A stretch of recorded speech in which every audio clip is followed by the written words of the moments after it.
waves you have, right? You have Azir poke, you have Varus poke, you have Jace poke. Instead, they've gone for the Gnar.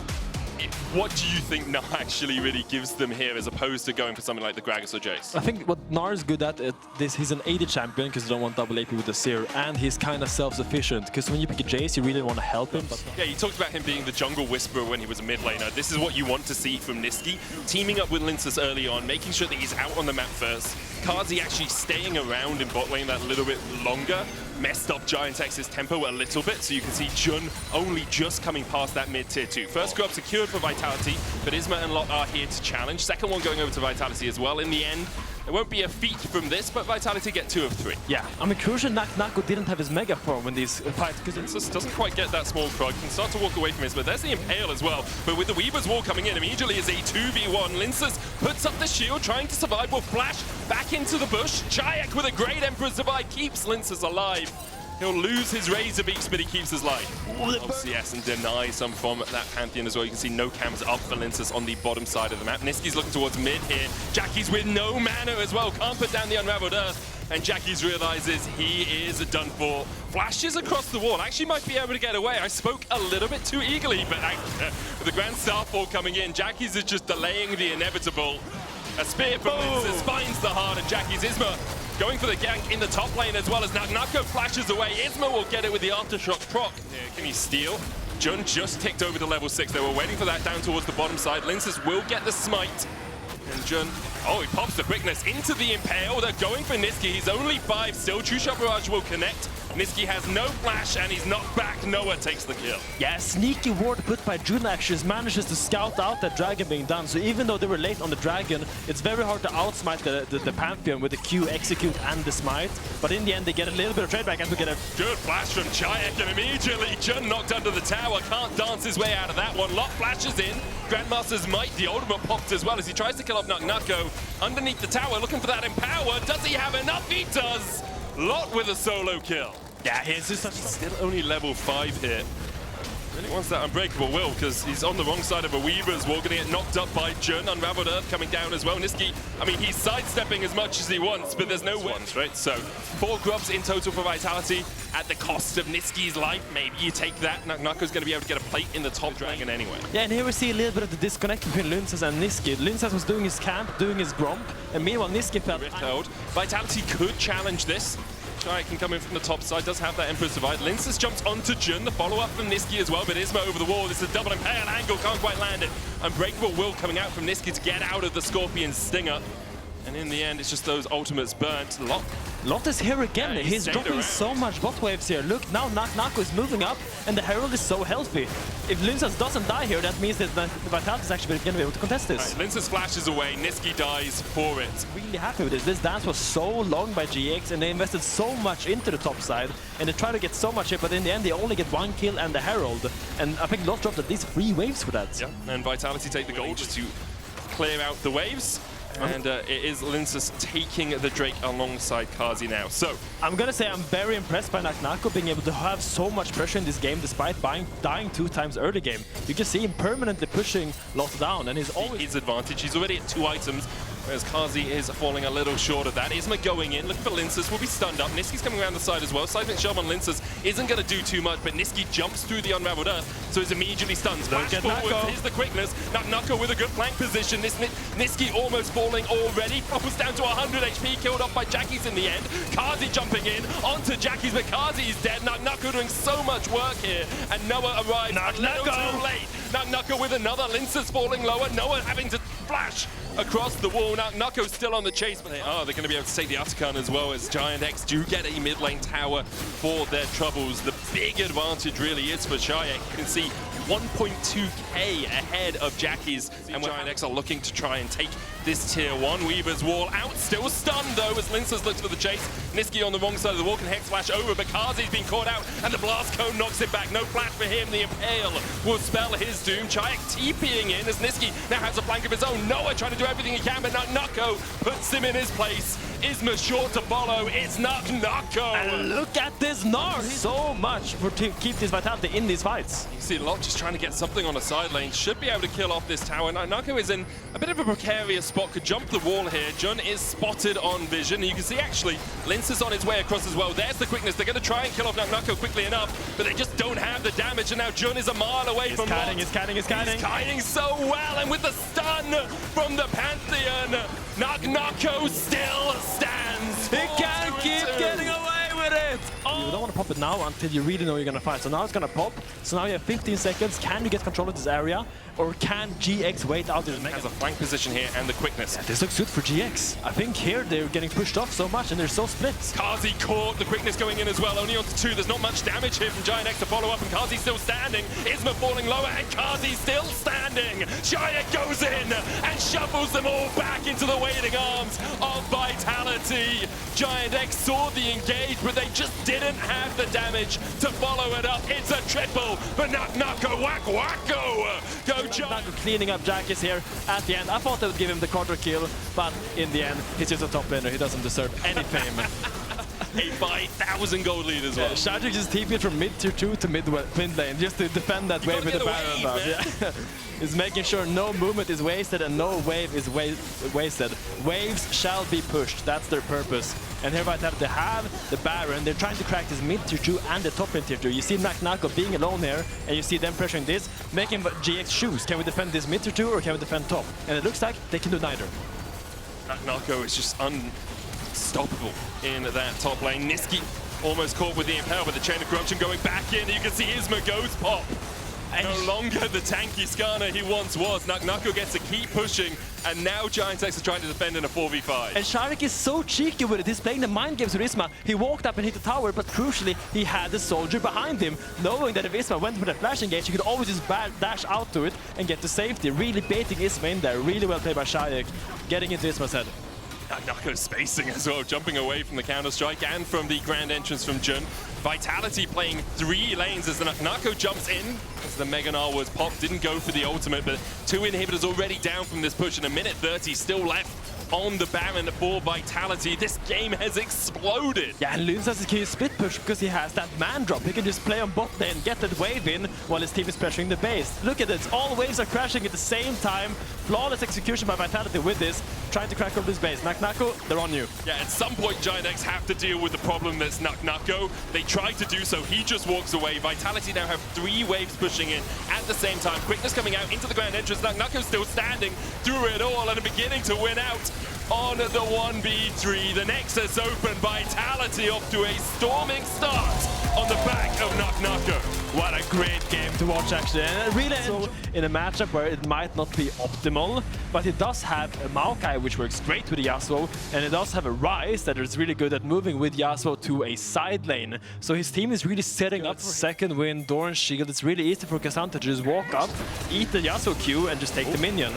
Isma not in the better spots here. Twisted Advance, he tried to flash away and get out, but Niski and Kazi are on the chase, and Niski still has the flash. Shadowing Strike did connect over the wall, and first we're going to look for Berserker Greaves.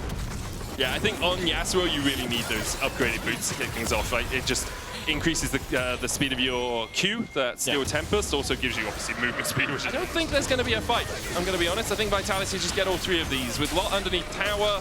With Nako here already, I think it is an easy enough secure for Vitality. Yeah, look at Isma. He's just got level 5. He's so behind in XP. He's so far away from his level 6. And maybe they fight afterwards, though. Maybe they want to look here, but I think this is Niski's going to be behind them here. Niski's taking the taxi. On top of Isma immediately, and Isma falls. Jackie's trying to go between worlds to escape. A lot.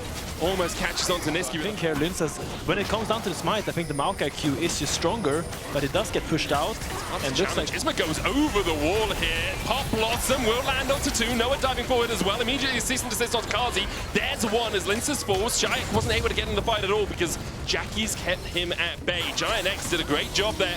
Taking the blue, taking the kill. GiantX still looking for that damage, but can't get close enough to do too much more. Finally, GX finally gets something going their way. Good invade and a good trigger finger by Isma to go in and take that fight together with June with the Pop Blossom doing so much damage. And you can down that Maokai before he is able to walk away with his face rush. It's the... I don't think Magnet Storm totally changes the outlook of that fight is Nuko.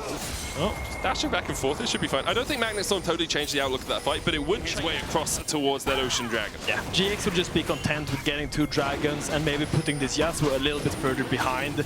But really good rotation here by Niski makes it very hard for him to dive him afterwards. Sure, they're gonna get the Drake and they're gonna get the wave push, but Niski being here is just a safety belt for Nako, making sure he doesn't get doped. Yeah, it just gives him that little bit of extra security as Jun continues to poke and prod at Niski. Jackie's waiting in the bush. Vitality might actually challenge this. Linces came across early. The Drake's still there. Flash forward. Pop Blossom coming out. Jun's going to find 2 camp TP being used by Lot. Jun trying to get back towards that top lane. But Kazi, remember, 6 grubs is absolutely shredding through this. Nako dashes in again. There's the Magnetstorm. No last breath from Nako. Looking for the knock-up. Isma going in. Noah dives in with the Killer Instinct as well. Nako trying to dance his way around it. But he had a couple of chances to use his ultimate and he didn't take either of them. In the end, he'll fall. Kazi should be able to take the whole top tower though. And that's a top laner. You always go for the 1v4. He was trying to make that play. He got a little bit overzealous there, a little bit too excited. He was given like 2 chances to get out as well. I was like, nah, fam, I'm good. I'm in the middle of this. I mean, he did so good. He pulled out so many. Lose this Rift Herald, they will gain a turn of tempo in exchange for it. And we need to look at how they're going to use their time, because now GX used a lot of time and resources to get this Rift Herald. So what is Vitality going to use with their time? They're going to GiantX using the fact that they know Vitality are using their tempo to take that bot side dragon to just invest in the top side. Bring 3 people up here. Should be able to take a tier 1. It looks like Lot is defending against Nako down on the bot lane tier 1, and Noah doing a good enough job of keeping Kazi at bay. Yeah, GX doing good macro decisions and getting back into the game, getting back into control, and now they've kind of equalized the position that Vitality had early. The 1.5k goalie that Vitality once had is now null and void, and they're kind of... Noah. Oh, flash forward. Cease and desist going in as well. There's the Magnetstorm. Kazi was tanking the tower, but not for long enough. Isma is going to fall to the Ignite. He'll die to it in the end, but an incredible Pop Blossom catches too. GiantX TP'd in. Lince's flashing forward. What are you doing, man? Use it in the mid lane. This should be the tower. Oh, look at Niski's Niski. looking for a flank position as he works his way in. Does have the Magnetstorm and has the flash. Where you going, Niski? Finds 2. It's only Isma and Lot, though. Pop Blossom going down only onto Niski. The chase comes in with the Nature's Grasp on the Windwall, keeping Niski alive. On the front line, it's Lot. Last breath is his, but Nako falls as well. 2 so far over to GiantX as Niski fell to the Between Worlds. Chayak and Kazi trying to put the damage down. The barrage of those turrets for a little while at least. For the moment, though, Vitality able to hold on. You can see they've actually brought Chayak down from the top lane with that wave pushing out. Niski looking for the engage. Magnetstorm, Pop Blossom, 3-man knock-up. Chayak with the Realm Warp gets away from Lot. Noah's already on a rampage as Jun is able to escape towards the backside. Kazi falling low as well as Noah gets another kill. Dashes away with the supercharge. Now Vitality, to remember, strong. Have to fight against the powers of GiantX. Chayak going in. Lot rooted up for the second. Nako there as well, but can't quite get close enough. Jun is low. And look, all of Vitality has to funnel through this tiny little area if they want to get access into this. And that makes it really easy for GX to hold that spot because they control for just one big AoE ultimate. Yeah, there is also the option of not contesting the Atakan and the Inferno Drake. No, there was a Ring of Fire. They had to stopping Vitality doing what they want to do. Yeah. It also comes down to the Yasuo pick, not really being able to do much in the team fight. But Chayak flashing forward, Niski going in as well. Chayak and Niski on the same page. They get 1,000 on the Atakan. Wow.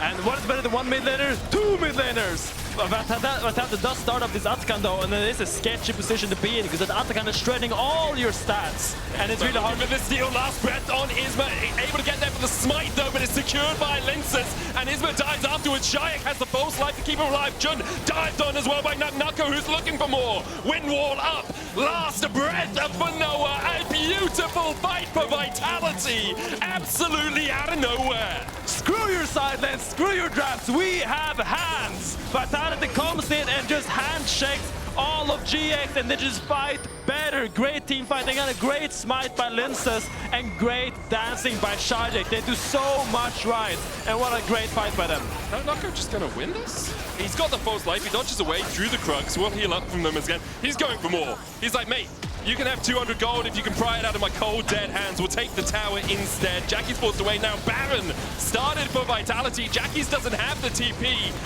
Oh, this game has just absolutely flipped on its head. And GX, how do you fumble this? You had the teamfight comp, you had the goal lead, you had the Dragons. It was all in start count, and here everything collapses for GiantX. Suddenly, even if you win the fight now, it doesn't matter. And they just scramble. And look at Shajek, he's dancing, he's tap dancing, and he gets out. Mid of the kill animation doesn't go up, and what an amazing fight for Vitality. This kid says, holy moly. I agree. I like it. He agrees. He agrees. Literally my reaction. And now Vitality just shoving forward. Remember, 6 grubs picked up earlier in the game. They will take the mid lane inhibitor tower. They're looking for more. Nature's Grass coming out. Lot's going to be rooted up by it. The twisted advance as well from Linsus into the last breath for Lot. Kazi takes the kill. And now 2 waves pushed in, didn't even need the 1-3-1. The 5-man Protoss A move is all you need for Vitality. Turns out pushing towers is pretty easy with 6 grubs and a Baron and a split push comp. They get 2 inhibs, now they're just gonna reset. They're gonna walk back out on the bot side of the map. Get away, the Drake will be secured. They want to make sure these waves can't all crash at the same time. You can see the pings coming out onto them. So Jackies is gonna go deal with top. No, Nako pushing in mid. There's gonna be 2 prongs of pressure here for Vitality. They have lost that Baron buff. It's expired. Pop Blossom in, that's 3. Jayek has the stopwatch though, and the Nature's Grass coming out. Jayek should be able to survive for a long time here. Who's locked in here with whom? Jayek begins to open up, and Nako's looking for the flank position as well. Realm War forward, we're going in, baby! Immediately engaged, there's 2. Make it 3, make it 4. Only Jackie survives, and all he can do is put on his dancing shoes and bounce around, as in the end, he's put 6 feet in the ground. And the rookies of Vitality are insane! Shayek just holds his ground and just machine guns away. 400 CS, don't be Rise hack. He does not waver, he does not crumble, and he holds his ground towards the onslaught that is GX. Vitality in dominant fashion.